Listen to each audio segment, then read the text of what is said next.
Goulart, que é o nosso internacionalista que está tentando nos ajudar aqui a entender tudo. Bom, por enquanto, né, professor, aqui nessa primeira página, eu li a primeira página dessa carta que tem duas. Essa nota conjunta à imprensa do Eduardo Bolsonaro e do Paulo Figueiredo. Eles não entraram exatamente ainda nessa parte comercial. O começo da segunda página já é sobre isso que a gente vai falar daqui a pouco. Mas trouxe aqui, assim como o presidente Lula fez lá na nota dele, falando de ponto a ponto de problemas antigos e agora atuais com o presidente Trump, o Eduardo Bolsonaro e o Paulo Figueiredo também trouxeram, né? Até falaram sobre o Marco Civil da internet aqui, ponto importante que causa bastante polêmica entre os dois lados aqui do espectro político. É interessante, Natália, a gente, quando você lê esses trechos da carta aí do Eduardo Bolsonaro, que parece que é um democrata que está falando, né? Mas vale lembrar que foi no governo do pai dele que tivemos uma reunião de ministros, foi gravada, e que depois o Supremo Tribunal Federal, né, disponibilizou, com algumas supressões, porque atacava alguns países, e que lá, nessa reunião, ele falava de Polícia Federal, ele falava sobre enforcar, né, os vagabundos, um dos ministros dizia isso do Supremo, e por aí vai. Depois nós vimos um ex-ministro da Justiça do governo Bolsonaro que correu para os Estados Unidos, né, no final, na virada, né, de 2022 para 2023, e que depois a Polícia Federal localizou na casa dele um plano, né, escrito por ele, parece que por ele e por outros, né, e também pelo Felipe Martins, o ex-assessor internacional do Bolsonaro, e que era um plano de golpe de Estado, e que depois era enforcar o Moraes em praça pública, e mais que isso, Mauro Cid, quando a gente lê, enfim, os depoimentos do Mauro Cid, ou assiste também o que o Mauro Cid falou, não tem nada a ver com o que o Eduardo Bolsonaro está falando. Então, tudo isso que ele está dizendo aí, ele teria que colocar num futuro governo, num provável governo Bolsonaro 2, acho que era isso aí que estaria acontecendo agora. Ele falar de liberdade de imprensa quando o pai dele tinha um tal de um cercadinho na saída do Palácio do Planalto aqui em Brasília, nós sabemos bem, em que os jornalistas eram hostilizados. Parte da imprensa parou de ir lá com medo. Né? Bolsonaro atacava jornalistas, se desfazia com misoginia, né? Inclusive uma jornalista ganhou um processo contra ele. Então, o que eles entendem por liberdade de imprensa? É a mesma coisa que o Elon Musk, um líder, né? Um dos líderes da extrema-direita hoje nos Estados Unidos.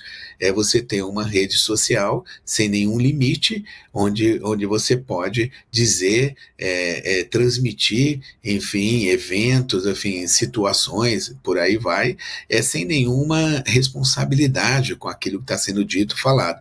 Ou seja, a extrema-direita, na cartilha do Steve Bannon, o ponto central é trabalhar com a desinformação, é trabalhar com notícias fakes, produzir notícias fakes.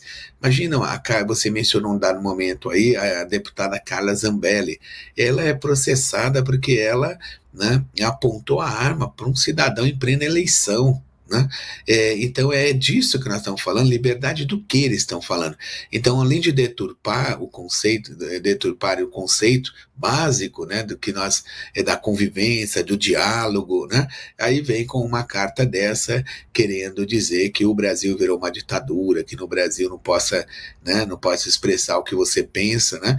Não me ocorre, né, agora de nenhuma notícia que eu tenha lido em que alguém foi protestar na Avenida Paulista em favor do Bolsonaro e tenha sido preso, tenha sido, né, interrogado pela polícia ou coisa do tipo. Agora, foi o mesmo Eduardo Bolsonaro quem disse, né, que para fechar o Supremo bastava um cabo e um soldado. Tamanho é o respeito dele pelas instituições democráticas. Né? Foi o Jair Bolsonaro que defendeu como deputado o fuzilamento do ex-presidente Fernando Henrique Cardoso. Né? Então, essa nota à imprensa, né, do Eduardo Bolsonaro, ele é muito fora da realidade e ele deveria falar mais diretamente, provavelmente, penso eu, nos termos do que ele pensa sobre a democracia, se o Brasil deve seguir sendo democrático. Né? Ele, como deputado, qual processo ele tem por expressar uma opinião? Então, esse é um desvario, né? Essa parte que você leu da carta, eu creio que segue a mesma tônica no restante, mas é um desvario, porque é uma nota de um neto de um ex-ditador, que não precisa, né, responder por nada do que seu avô fez, né? Mas o avô dele torturou, matou, perseguiu, exilou, né? A corrupção muito grande, muito forte, imensa na ditadura militar, está fartamente documentada, né? Em livros, em documentários, né? O desaparecimento de brasileiros, até hoje as famílias nem sabem do paradeiro deles. O próprio tema do filme Ainda Estou Aqui, né? O ex-deputado Rubens Paiva, imagina. Então essa forma, né, de que eles têm para ver o mundo é uma forma, né, muito, né, como diz, uma forma do mundo muito distópica, né, me parece, uma carta como essa, né? Se me permite, né, eu lembro que na internet tinha até um garotinho que escreveu um bilhete e falou: esse bilhete é verdadeiro. Acho que poderia adicionar ao final dessa carta, né? E essa carta é verdadeira, né? Porque de verdade não tem nada.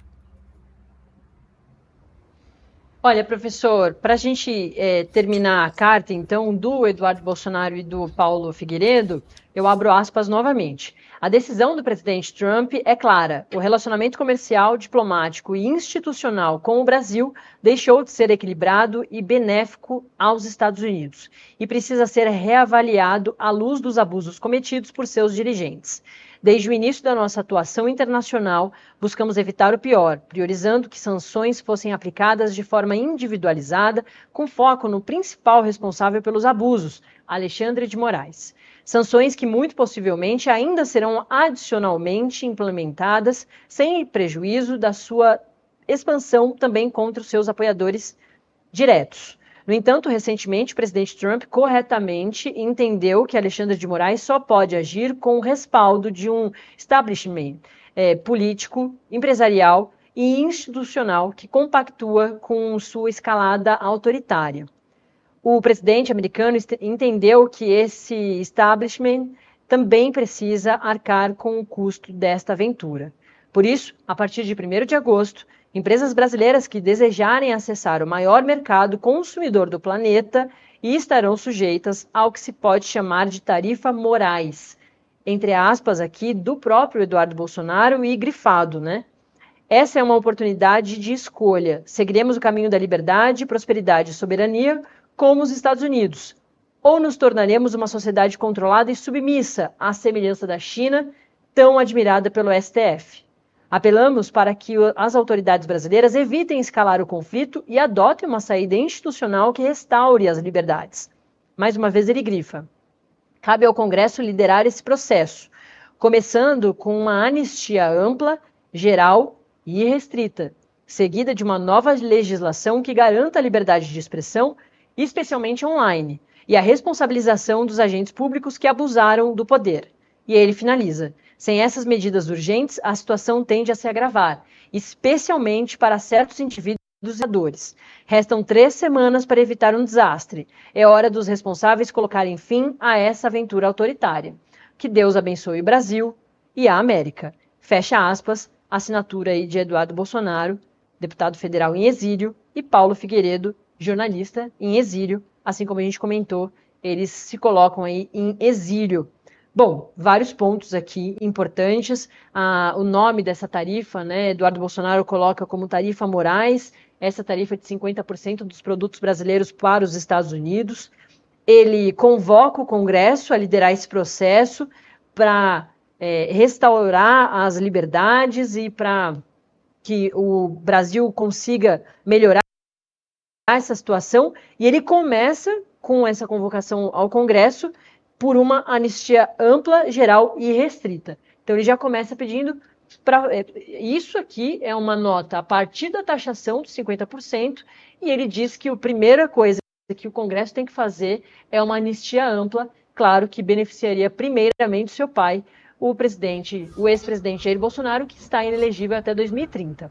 Professor, antes de passar para o senhor de volta, eu só queria ler também a nota da Gleisi Hoffmann, a ministra de Relações da Secretaria de Relações Institucionais, né, deputada federal também. Abre aspas, ela falou no X. O projeto do presidente Lula é taxar os super ricos. O de Bolsonaro é taxar o Brasil. A subserviência de Bolsonaro aos Estados Unidos está custando caro ao país. As mentiras que ele e a família